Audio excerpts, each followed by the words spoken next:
नमस्कार दोस्तों, आप लोग देख रहे हैं भोजपुरी हिट न्यूज चैनल।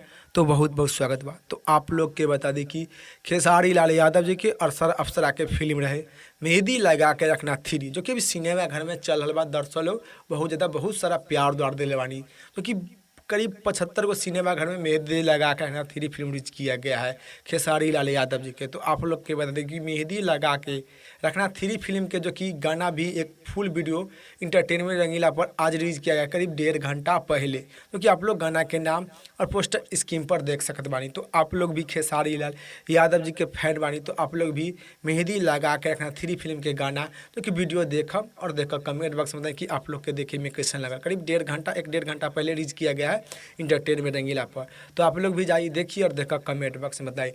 और जिन भाई लोग जो कि मेहंदी लगा के रखना थ्री फिल्म सिनेमा में हॉल में देखे वाले भाई लोग कमेंट के माध्यम से बताएं कि आप लोग के मेहंदी लगाना थ्री फिल्म देखे में कैसा लगा।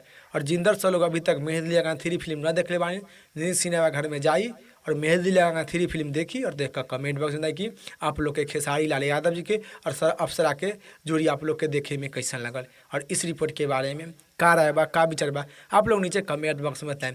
फिलहाल में इतने, फिर से मिलेंगे नेक्स्ट वीडियो में। जय हिंद, जय भोजपुरी।